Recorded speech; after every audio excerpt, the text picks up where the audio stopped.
Sir costly mobile ಅಂತಾಗ ಒಂದು ಪ್ರಶ್ನೆ ನೆನಪಾಯಿತು. ಇವಾಗ ಕಾಸ್ಟ್ಲಿ ಮೊಬೈಲಲ್ಲಿ ಏನಾದರೂ ರೇಡಿಯೇಷನ್ ಏನಾದ್ರು ಕಡಿಮೆ ಆಗಿರುತ್ತಾ ಹೇಗೆ? ಇಲ್ಲ ಮೇಡಮ್, ನೀವು ಎಷ್ಟು ಕಾಸ್ಟ್ಲಿ ತೊಗೊಳ್ತಾ ಹೋಗ್ತೀರಾ ಅಷ್ಟು ರೇಡಿಯೇಷನ್ ಎಫೆಕ್ಟ್ ಜಾಸ್ತಿ ಆಗ್ತಾ ಹೋಗುತ್ತೆ. ಓಕೆ, ಅಂದ್ರೆ ಕೀಪ್ಯಾಡ್ ಬೆಟರ್ ಅಂತೀರಾ? ಕೀಪ್ಯಾಡಲ್ಲಿ ತುಂಬ ಕಮ್ಮಿ ಇತ್ತು ರೇಡಿಯೇಷನ್.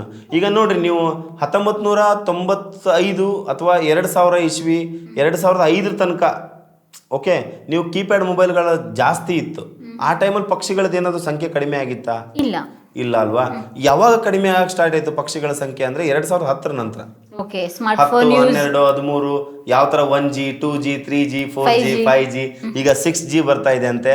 ನನಗನ್ಸೋ ಹಾಗೆ ನಾವು ಮನೇಲಿ ಪೆಟ್ಗಳನ್ನ ಸಾಕ್ತಾ ಇದೀವಲ್ಲ, ನಾಯಿ ಅಥವಾ ಬೆಕ್ಕು ಈ ಥರದ್ದೆಲ್ಲ ಸಾಕ್ತಾ ಇದೀವಲ್ಲ, ಅದ್ರ ಜೀವಕ್ಕೂ ಮುಂದೊಂದಿನ ಎಫೆಕ್ಟ್ ಆಗೇ ಆಗುತ್ತೆ. ಅವು ಕೂಡ ಕಣ್ಮರೆ ಆಗುವಂಥ ಚಾನ್ಸಸ್ ತುಂಬ ಇದ್ದೇ ಇರುತ್ತೆ. ಓಕೆ, ಅದನ್ನು ನಾವು ಹೇಳ್ಬೋದು. ಅದರಲ್ಲಿ ಮೇಜರ್ ಆಗಿ ಎಫೆಕ್ಟ್ ಆಗಿರೋದು ಪಕ್ಷಿಗಳಿಗೆ ಎಫೆಕ್ಟ್ ಆಗಿರೋದು ಜಾಸ್ತಿ ಆಗಿರೋದ್ರಿಂದ ನಾವೇನು ಮಾಡ್ತಾ ಇದ್ದೀವಿ, ಪೆಸ್ಟಿಸೈಡ್ ಉಪಯೋಗನ ಜಾಸ್ತಿ ಮಾಡ್ತಾ ಇದ್ದೀವಿ.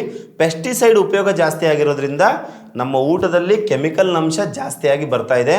ನಾವು ಆರೋಗ್ಯವಾಗಿರ್ಬೇಕು ಅಂದರೆ ಮೂಲವಾಗಿ ಮೊಬೈಲ್ ಕಮ್ಮಿ ಮಾಡಬೇಕು.